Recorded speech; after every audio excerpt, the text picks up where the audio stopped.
आज का लेक्चर बहुत ज़्यादा इम्पोर्टेंट होने वाला है क्योंकि आज का जो लेक्चर होगा वो फंडामेंटल राइट्स पर बेस होगा। अब देखिए, फंडामेंटल राइट्स होते क्या हैं? इससे भी पहले मैं आपको ये बता देता हूँ कि पॉलिटिकल साइंस के अंदर ये माना जाता है कि किसी भी देश के अंदर अगर वहाँ पर डेमोक्रेसी है, अगर डेमोक्रेसी होगी तो फंडामेंटल राइट्स भी लोगों को दिए गए होंगे।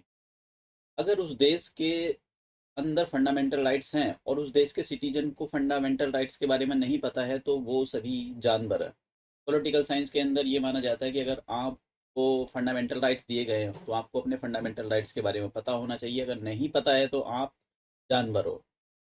इंडिया के अंदर एक बड़ी प्रॉब्लम ये है कि हमारे यहाँ पर लोग पढ़े लिखे नहीं है, अवेयर नहीं है कि ये फंडामेंटल राइट्स क्या होते हैं, जिसकी वजह से उनके जो सरकार जो एग्जीक्यूटिव एजेंसी होती है वो फंडामेंटल राइट छीन लेती है। जब छीन ले जाते हैं तो उनको ये भी नहीं पता होता है कि उनके साथ क्या गलत हो रहा है। तो इसलिए किसी भी देश के सिटीजन, किसी भी देश में डेमोक्रेसी का सस्टेन होना उस रहने वाले लोगों पर डिपेंड करता है, वो कितने पढ़े लिखे हैं। क्योंकि मैच्योर डेमोक्रेसी हमारे यहाँ पर फ्लॉ डेमोक्रेसी है। अगर आपने एक डेमोक्रेसी इंडेक्स आता है उसके अंदर देखा देखा हो तो सबसे पहले अब बात करते हैं कि ये तो थोड़ा बात हुआ कि फंडामेंटल राइट्स। अब फंडामेंटल राइट्स एक्चुअली होते क्या हैं? देखिए, फंडामेंटल राइट्स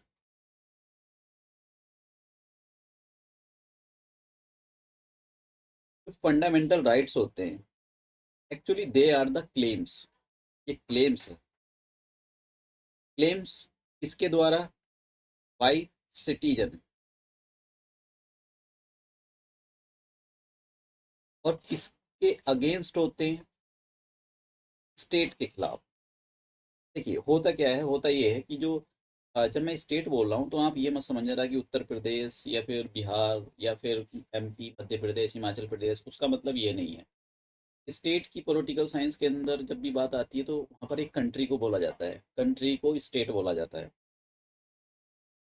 होता ये है कि अगर कहीं पर भी सरकार होती है तो सरकार हमेशा कोशिश करती है, क्योंकि सरकार से पावरफुल कोई चीज़ नहीं होती है। सरकार आपको एक आपके जो राइट्स होते हैं वो छीन लेती है। राइट्स का मतलब होता क्या है? राइट्स का मतलब ये होता है कि कुछ इंसान को जिंदा रहने के लिए कुछ बुनियादी राइट्स, बुनियादी चीज़ों की ज़रूरत पड़ती है। जैसे देखिए, अगर मैं दिल्ली की बात करूं तो दिल्ली के अंदर एयर पोल्यूशन मतलब बहुत ख़राब हो जाता है। इतना ख़राब हो जाता है कि आप सांस भी नहीं ले सकते हो। तो क्या ये ऐसी हवा ह्यूमन के सरवाइव करने के लिए ठीक है? ये बिल्कुल ख़राब है। तो ये हमारे फंडामेंटल राइट्स में दिया गया है कि आपको एक पॉल्यूशन फ्री एनवायरनमेंट में सांस लेना, मतलब सांस लेना, ऐसा फंडामेंटल राइट दिया गया है। लेकिन हमारे पास इस फंडामेंटल राइट का हनन होता है दिल्ली के अंदर, दिल्ली या बड़े शहरों के अंदर। लोगों को अवेयर नहीं है, लोग कोई कैंपेन नहीं करते, कोई प्रोटेस्ट नहीं करते। तो ये क्या है? आप जाओगे, आप क्या काम करोगे? सुप्रीम कोर्ट जाओगे और सुप्रीम कोर्ट से बोलोगे या हाई कोर्ट से बोलोगे, देखो साहब, हमको पॉल्यूशन वाली हवा लेने के लिए मिल रहा है और स्टेट कुछ भी नहीं कर रहा है। तो हमारे यहाँ पर ऐसा कुछ सिस्टम नहीं है। तो स्टेट क्या कर रहा है? स्टेट ऑटोमेटिकली आपके क्या है, राइट्स छीन रहा है। स्टेट आपके ऑटोमेटिकली राइट्स छीन रहा है। तो राइट्स क्या है? राइट्स क्लेम है अगेंस्ट द स्टेट। क्योंकि स्टेट किसी भी देश की सरकार, जैसे नॉर्थ कोरिया है, नॉर्थ कोरिया के अंदर अगर डेमोक्रेसी होती है तो वहाँ पर लोगों को फंडामेंटल राइट्स दिए जाते हैं। फंडामेंटल राइट्स होते हैं, अगर नॉर्थ कोरिया का डिक्टेटर कुछ करता, लोगों को, अपने लोगों को परेशान करता, तो वे सुप्रीम कोर्ट, जो भी फंडामेंटल राइट्स को प्रोटेक्ट करने वाली बॉडी होगी, उसके पास जाएंगे और बोलेंगे कि देखो साहब, ये डिक्टेटर हमारे फंडामेंटल राइट्स छीन रहा है। तो वो जो बॉडी होगी वो उस डिक्टेटर के खिलाफ एक्शन लेगी। इंडिया के अंदर यही है। अगर सरकार, मोदी सरकार या स्टेट गवर्नमेंट आपकी फंडामेंटल राइट छीनती है तो आप क्या काम करोगे? सुप्रीम कोर्ट या हाई कोर्ट जाओगे और सुप्रीम कोर्ट और हाई कोर्ट ये एक्शन लेगा स्टेट के खिलाफ, सेंट्रल गवर्नमेंट के खिलाफ, कि भाई आपने क्यों ऐसा छीना है ये इनके फंडामेंटल राइट। क्योंकि जीने के लिए कुछ बुनियादी ढांचों की ज़रूरत या बुनियादी राइट्स की ज़रूरत होती है, जो हमको फंडामेंटल राइट्स और दूसरी फॉर्म में भी देखने के लिए मिलते हैं, लीगल राइट्स भी में भी मिलते हैं ये। तो थोड़ा सा हिस्टोरिकल बैकग्राउंड के बारे में बात करते हैं। सबसे पहले जो फंडामेंटल राइट्स थे, इनको कॉन्स्टिट्यूशन ऑफ इंडिया बिल 1895 में फॉर्म किया गया। मतलब इसी फॉर्म में ये आय डिमांड की गई और ये बाल गंगाधर तिलक से इंस्पायर था। उसके बाद में 1928 के अंदर मोतीलाल नेहरू रिपोर्ट आती है, और मोतीलाल नेहरू ना अपनी रिपोर्ट में, उसकी रिपोर्ट काफ़ी लंबी चौड़ी थी, वो जब हम मॉडर्न हिस्ट्री देखेंगे तब वहाँ पर पढ़ेंगे। वहाँ पर बोला, हाँ, 19 फंडामेंटल राइट्स की बात करी थी, और इन्होंने ये भी बोला कि भैया औरतों के लिए भी राइट्स होने चाहिए, ठीक है। और एक और काम की बात बोली कि जो वोटिंग राइट्स होना चाहिए वो एडल्ट फ्रेंचाइजीज पर बेस होना चाहिए। मतलब आज की डेट में आपने देखा होगा, अगर आपकी एज 18 साल हो जाती है तो आपको वोटिंग डालने का अधिकार होता है, तो इस टाइप का अधिकार होना चाहिए। अब ये तो आप देख सकते हो। फिर उसके बाद में क्या हुआ, रांची सेशन होता है इंडियन नेशनल कांग्रेस का, और इसको जो चेयर कर रहे थे वो सरदार वल्लभ भाई पटेल कर रहे थे। तो वहाँ पर भी एक रेजोल्यूशन निकाला गया कि भाई वो जो फंडामेंटल्स के लिए हो, कि भाई हम एक रेजोल्यूशन पास करते हैं कि हमारे जो इंडियन है उनके फंडामेंटल राइट्स होने चाहिए। जब इंडियन नेशनल कांग्रेस ने ये रेजोल्यूशन पास करा तो किसके खिलाफ पास, किसके लिए करा होगा? देखिए, जो सिटीजन है, इंडिया के सिटीजन, उनके लिए करा होगा, उनके फेवर में होगा, किसके अगेंस्ट होगा? जो सरकार है उस टाइम पर, सरकार किसकी थी? ब्रिटिश राज था, अंग्रेजों की सरकार थी, अंग्रेजों के खिलाफ था ये रेजोल्यूशन। तो क्योंकि अंग्रेज इंडिया के जो सिटीजन थे उनका क्या कर रहे थे, उनके जो राइट्स थे, जो जीने के लिए कुछ थोड़े राइट्स होते हैं, बेसिक राइट्स होते हैं, जैसे आपको खाने के लिए जरूरी होता है, ऐसी राइट्स होते हैं, तो वो छीन रही थी। फंडामेंटल राइट्स हमारे अगर बात करें तो ये पार्ट थर्ड में दिए गए कॉन्स्टिट्यूशन में, और 12 से लेकर 35 तक फंडामेंटल राइट्स आते हैं, जैसे 12 हो गया, 13, 14, 15, 16, तो ये सब फंडामेंटल राइट। अब ये सब हम डिटेल्स में कवर करने वाले हैं वन बाई वन। मैंने क्या किया है, मैंने फंडामेंटल राइट्स को छोटे छोटे पार्ट्स में ब्रेक किया है, क्योंकि मैं चाहता हूँ कि आप समझो। जैसे मैंने शुरू में ही बोला कि अगर किसी भी देश के सिटीजन को फंडामेंटल राइट्स के बारे में नहीं पता तो वो जानवर है, ठीक है, ठीक है। तो इसलिए हर एक सिटीजन को अपने फंडामेंटल राइट्स के बारे में पता होना चाहिए। अगर सरकार आपके फंडामेंटल राइट्स छीनती है, या एग्जीक्यूटिव एजेंसी, एग्जीक्यूटिव या लॉ मेकिंग बॉडी आपके फंडामेंटल राइट्स छीनती है, तो आप खड़े हो सके उसके खिलाफ आप सुप्रीम कोर्ट जा सके, हाई कोर्ट जा सके। ये जो पार्ट थर्ड है, इसको मैग्ना कार्टा ऑफ इंडिया भी बोला जाता है, क्योंकि मैंने कहा ये बहुत ज़्यादा इंपॉर्टेंट है, और ये कॉन्स्टिट्यूशन ऑफ इंडिया के द्वारा इनकी गारंटी ली गई है। गारंटी का मतलब, कॉन्स्टिट्यूशन ऑफ इंडिया गारंटी लेता है कि अगर आपके कोई फंडामेंटल राइट्स वायलेट करता है तो आप क्या काम करोगे, आप कहाँ जाओगे? आप जाओगे सुप्रीम कोर्ट और हाई कोर्ट, ठीक है। आप सुप्रीम कोर्ट जाओगे, कि सुप्रीम कोर्ट से बोलोगे देखो साहब हमारे फंडामेंटल राइट्स जो है छीन लिए गए, बुनियादी जो हमारे ढांचे को। तो ये फंडामेंटल राइट्स की अगर और बात करें, देखिए फंडामेंटल राइट्स जो होते हैं वो सरकारें जो होती हैं उनकी नाक में नकेल डालने का काम करते हैं, और ये एक सिटीजन के हाथ में पावरफुल टूल होता है। इसके खिलाफ होता है जो उस देश की सरकार है, जुडिशरी, सॉरी, पार्लियामेंट है, क्योंकि पार्लियामेंट भी ये काम कर सकती है कि आपके खिलाफ कोई, कि आपका जो राइट्स है उनको छीनने के लिए कोई बिल पास कर दे। तो ये सरकारों के खिलाफ एक सिटीजन के हाथ में एक टूल्स होता है, एक वेपन होता है, कि ये इसको नकेल कसे सरकारों पर। ये हमारे देश में एक डेमोक्रेसी को स्टैब्लिश करता है, जो ऑथोरिटेरियन रेजिम है उसको बचा कर रखता है। आपने काफ़ी बार सुना होगा कि अपोजिशन मोदी सरकार को ऑथोरिटेरियन रेजिम के, ऑथोरि मतलब ज़्यादा डेस्पोटिक, या फिर कभी कभी तो कभी तो हिटलर के नाम से भी बोलते हैं उसको क्योंकि वो बोलते हैं कि हमारे फंडामेंटल राइट्स या डेमोक्रेसी खतरे में। तो हमने ये भी सुना होगा। अब ये जो जैसे मैंने कहा कि ये लिबर्टी, जो फंडामेंटल राइट्स हैं वो क्या है, एक आपके लिबर्टी देते हैं आपको, और सरकार पर नकेल करने का काम करते हैं। ये सरकार के अंदर एग्जीक्यूटिव एजेंसी, या फिर सरकार न कोई, या मोदी सरकार या स्टेट गवर्नमेंट ने कोई भी ऐसा लॉ बना दिया जिससे आपके अधिकार, जो फंडामेंटल अधिकार उनको छीना जा रहा है, तो आप सुप्रीम कोर्ट जा सकते हो। तो ये जो फंडामेंटल राइट्स होते हैं ये एक्चुअली क्या बनाते हैं, ये बनाते हैं एक government of the laws.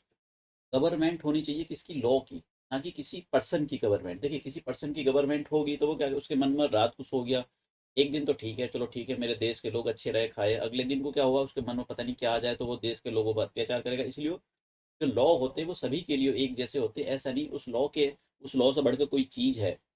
Privileges नहीं दिए जाते किसी भी क्लास को, कि आप किसी भी क्लास से बिलोंग करते हो कि आपको कोई स्पेशल प्रिविलेज ट्रीटमेंट दिए जाएंगे, ऐसा कुछ नहीं।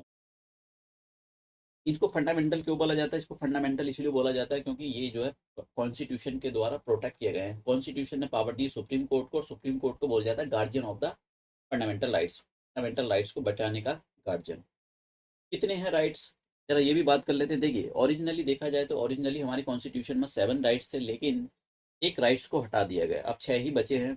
हमारे पास, सॉरी ये नहीं है क्वेश्चन, ये 6 राइट टू प्रॉपर्टी हमारे पास पहला एक फंडामेंटल राइट्स होता है आर्टिकल 31 के अंदर, लेकिन कुछ जब इंडिया के अंदर लैंड रिफॉर्म किए जा रहे थे तो ये बार बार अटकल डाला था, तो इसलिए 44 अमेंडमेंट एक्ट हुआ 1978 के अंदर, और उस एक्ट के अंदर इस ये राइट टू प्रॉपर्टी इसको हटाकर एक लीगल राइट बना दिया गया। लीगल राइट बना दिया आर्टिकल 300A के अंदर, तो लीगल राइट बना दिया गया। लीगल राइट का मतलब ये होता है अगर कोई आपसे प्रॉपर्टी, सरकार आपसे आपकी प्रॉपर्टी छीन लेती है तो आप सुप्रीम कोर्ट नहीं जा सकते, आपके हाथ में पावर ही नहीं है। आप बस एक लीगल राइट्स है भाई। लीगल राइट्स ये होते हैं कि आपको, आप कॉन्स्टिट्यूशन में नहीं, कॉन्स्टिट्यूशन गारंटी नहीं लेता है लीगल राइट की कि वो आपको प्रोटेक्ट करेगा। फिर उसके बाद में आता है कुछ फंडामेंटल राइट्स के फीचर। हाँ, मैं आपको यहाँ बताने वाला था जो फंडामेंटल राइट 7 है। और राइट टू इक्वलिटी 14, 15, 16, 17, 18 और 9, सॉरी 18 तक आपके पास जो राइट टू इक्वलिटी के फंडामेंटल राइट है, मतलब राइट टू फ्रीडम 19, 20, 21, 22 तक आपके जो होते जितने भी राइट्स हैं वो सारे राइट टू फ्रीडम।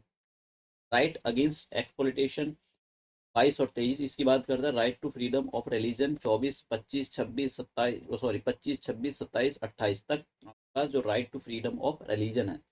सारी चीज़ें हम डिटेल से कवर करने वाले वन बाई वन, बहुत जरूरी है इनके बारे में जानना, क्वेश्चन बहुत ज़्यादा पूछे गए हैं। Culture and education rights article 29 और 30 के अंदर दिए गए हैं। ये लास्ट में जो सुप्रीम जो पावर दी गई है right to constitutional remedy article 32, article 32 के अंदर पावर दी गई सुप्रीम कोर्ट को कि सुप्रीम कोर्ट आपके जो राइट्स है वो बचाएगा, और उनके लिए बचाने के लिए सुप्रीम कोर्ट के हाथ में कुछ वेपन होने चाहिए। हम वहाँ पर देखेंगे कौन कौन से वेपन है। फिर फीचर देखते हैं फंडामेंटल राइट्स के बारे में। फंडामेंटल राइट्स एब्सोल्यूट नहीं है। मतलब एब्सोल्यूट का मतलब होता है कि ऐसा नहीं कि इनको बोल दिया गया कि सरकार आपके फंडामेंटल्स राइट छीन भी सकती है, लेकिन छीनने का कुछ एक जो होगा वो फेयर होना चाहिए। ठीक है, एब्सोल्यूट नहीं है। एक बात याद रखना कि fundamental rights are not the absolute, they are the qualified. Qualified का मतलब सरकार आपके फंडामेंटल राइट छीन सकती है कुछ टर्म्स एंड कंडीशन के अंडर। फिर उसके मतलब ये जस्टिसेबल होते हैं। जस्टिसेबल का मतलब ये होता है कि अगर सरकार आपके फंडामेंटल राइट छीनती है, जैसे कि फंडामेंटल राइट छीन लिए, तो आप जो है सुप्रीम कोर्ट या हाई कोर्ट जा सकते हैं। ये फंडामेंटल है, जैसे बताया कि मैंने कि कॉन्स्टिट्यूशन में लिखा हुआ है कि ये गारंटेड है, मतलब कॉन्स्टिट्यूशन ने गारंटी ली है और कॉन्स्टिट्यूशन ने सुप्रीम कोर्ट को पावर दी है कि अगर सरकार सिटीजन के फंडामेंटल राइट छीन सकती है तो आप उनके खिलाफ एक्शन लोगे। आप डायरेक्टली सुप्रीम कोर्ट जा सकते हो अगर आपका फंडामेंटल राइट, जैसे कि मैंने कहा कि ये सैक्रोसेंट या परमानेंट नहीं है। सरकार कोई लॉ बना सकती है। देखिए, मैं एक क्वेश्चन पढ़ रहा था छत्तीसगढ़ केस में पूछा गया था, वो क्वेश्चन ही गलत था, क्योंकि उसमें जो उसमें ये लिखा हुआ था कि जो सरकार है इनके खिलाफ कोई लॉ नहीं बना सकती फंडामेंटल राइट्स के खिलाफ। ठीक है, क्योंकि सरकार बना सकती है लॉ। सुप्रीम कोर्ट ने केशवानंद भारती केस में बोला है कि सरकार जो है लॉ बना सकती है, आपके फंडामेंटल राइट्स छीन सकती है, लेकिन बेसिक स्ट्रक्चर को चेंज नहीं कर सकती। तो वो शायद पता नहीं किस कैसा बनाया, उन्होंने क्या सोच कर बनाया क्वेश्चन। तो दे आर नॉट सैक्रोसेंट और परमानेंट। ये परमानेंट नहीं है, सरकार चेंज भी कर सकती है इनमें, आपकी छीन भी सकती है राइट। और सैक्रोसेंट नहीं है, ऐसा नहीं कि पूरे पवित्र हैं ये छीने जा सके। ये वर्ड याद रखना, सैक्रोसेंट और परमानेंट। पार्लियामेंट जो है, पार्लियामेंट देखिए, पार्लियामेंट को पावर दी गई है जब भी इमरजेंसी लागू होगी तो आपके जो आर्टिकल 20 और 21 को छोड़कर सारे फंडामेंटल राइट छीन लिए जाएंगे। और एक और आर्टिकल है आर्टिकल 19, ये भी आपका सस्पेंड नहीं होगा अगर मान लो कि ये इमरजेंसी का है, बस याद रख लेना। तो थोड़ा सा इमरजेंसी स्टेट पीसीएस के लिए इतनी इंपॉर्टेंट नहीं है। तो 6 फंडामेंटल राइट्स दिए हुए हैं आर्टिकल 19 के अंदर, हम बात करेंगे। तो जब भी कभी भी मान लो कि इमरजेंसी लागू होगी हमारे देश के अंदर, एक्सटर्नल इमरजेंसी, तो उस केस में फंडामेंटल राइट जो 19 नंबर का है इसको छीना जा सकता है सरकार के द्वारा। छीनने का भी एक तरीका है, प्रोसीजर है। तो ये हमने देख लिया। अब हम देखते हैं कि जो पीसीएस है वो किस टाइप के क्वेश्चन उसने पिछले साल पूछे हैं और कैसे कैसे क्वेश्चन बनते हैं इससे। तो सबसे पहला क्वेश्चन ये है कि गार्ड, मैंने दोनों देखे, आप हिंदी मीडियम और इंग्लिश मीडियम दोनों दोनों ही इसको क्वेश्चन को मैंने एक साइड हिंदी और एक साइड इधर इंग्लिश है और इधर हिंदी है। तो पहला क्वेश्चन ये है कि fund guardian of the fundamental rights is, जैसे मैंने कहा कि एग्जीक्यूटिव आपके छीन सकता है, पार्लियामेंट ही छीन सकती है, तो जुडिशरी ही आपको बचा सकती है, इसलिए जुडिशरी को बोला जाता है कि that is the guardian of the fundamental rights. दूसरा हिंदी में इसका हो जाएगा न्यायपालिका। फिर नेक्स्ट क्वेश्चन आता है कि which of the following is given the power to enforce the fundamental rights by the constitution. मतलब कॉन्स्टिट्यूशन ने किसको पावर दी है कि आप फंडामेंटल राइट्स को इन्फोर्स कर सकते हो? पार्लियामेंट को तो बिल्कुल नहीं दी, पार्लियामेंट तो छीन लेगा आपको, प्रेसिडेंट तो चेला होता है पार्लियामेंट का। और all the courts in the, देखिए सभी कोर्ट्स को नहीं दी गई है, केवल सुप्रीम कोर्ट और हाई कोर्ट्स को दी गई है। पार्लियामेंट ने पावर दी है, सॉरी कॉन्स्टिट्यूशन पावर दी है पार्लियामेंट को कि हाँ पार्लियामेंट पावर कर सकती है किसी भी लोअर जुडिशरी को कि वो फंडामेंटल राइट्स को प्रोटेक्ट करे। फिलहाल के लिए तो सुप्रीम कोर्ट और हाई कोर्ट ही दो कोर्ट ऐसे हैं जो फंडामेंल राइट को प्रोटेक्ट कर रखते हैं आपके। नेक्स्ट क्वेश्चन, नेक्स्ट क्वेश्चन ये है कि which of the following is correct. इसमें मैंने आपको बताया था कि नेहरू रिपोर्ट आई थी 1928 के अंदर, और तो उसके अंदर 19 फंडामेंटल राइट्स के बारे में बात की थी। तो पहला स्टेटमेंट बिल्कुल सही। इसके इसके इसमें ए ऑप्शन बिल्कुल ठीक हुआ, इधर हिंदी मीडियम वाले। ठीक है, the Nehru report had advocated the inclusion of the fundamental rights in the constitution. याद भी रख लेना, 19 फंडामेंटल राइट्स की बात करी थी भैया नेहरू ने, मोतीलाल नेहरू जब पिताजी थे ये जवाहरलाल नेहरू जी के। Which of the following, next question, which one of the following statement is correct. कौन सा क्या, देखिए यहाँ पर काफी important question. Rights are the claim of the state against the citizen. ये कह रहा है कि पहले स्टेट में क्या जो राइट्स होते हैं वो स्टेट के होते हैं, स्टेट का मतलब होता है किसी नेशन के होते हैं, अगेंस्ट द सिटीजन नहीं। जब भैया ये तो उल्टा हो गया। Rights are the claim of the citizen against the state, तो कोई ऐसा है, हाँ ये रहा। Rights are the claims of the citizen against the state. ये एक सिटीजन के हाथ में वेपन होता है, किसके खिलाफ होता है ये वेपन? चलाया जा सकता है स्टेट के खिलाफ। स्टेट का मतलब होता है किसी नेशन, इंडिया एक स्टेट है। तो इसी हिसाब से हिंदी मीडियम वालों का भी आंसर सी हो जाएगा। मैंने देखिए पूरा ट्रांसलेट करके लिखा हुआ है, इधर लिखा हुआ है। दूसरा है फंडामेंटल राइट्स आर, क्या ये जस्टिसिएबल है, नॉन जस्टिसिएबल है, फ्लेक्सिबल है, रिजिड। देखिए fundamental rights are the justiciable. अगर जस्टिसिएबल का मतलब आपके फंडामेंटल राइट्स वायलेट होते हैं तो आप सीधा सुप्रीम कोर्ट जा सकते हैं। सुप्रीम कोर्ट आपकी जो भी बात होगी बहुत ही गौर से सुनेगा। तो हिंदी मीडियम वाले ये देख ले, इधर मौलिक अधिकार है क्या है, न्यायोचित। दूसरा क्वेश्चन है फंडामेंटल राइट्स क्या है, can not be suspended, can not, इनको फंडामेंटल राइट को सस्पेंड नहीं किया जा सकता है, बिल्कुल गदर सस्पेंड किया जा सकता है जब नेशनल इमरजेंसी लागू हो जाती है तो, sorry external emergency. Can be suspended by the order of the prime minister, prime minister के ऑर्डर से सस्पेंड नहीं की जाती है। Can be suspended at the will of the president, president can be suspended on the during the emergency. मतलब ये देखिए bill पर डिपेंड नहीं करता है कि प्रेसिडेंट रात को सो गया, सो को उठा, प्रेसिडेंट ने कहा था कि भाई आज इमरजेंसी लागू, ऐसा नहीं होता, पूरा प्रोसीजर है। तो इसी हिसाब से आंसर जो हो जाएगा इसका हो जाएगा सी, और सॉरी डी, आंसर डी हो जाएगा, और हिंदी मीडियम वालों के लिए भी आंसर डी।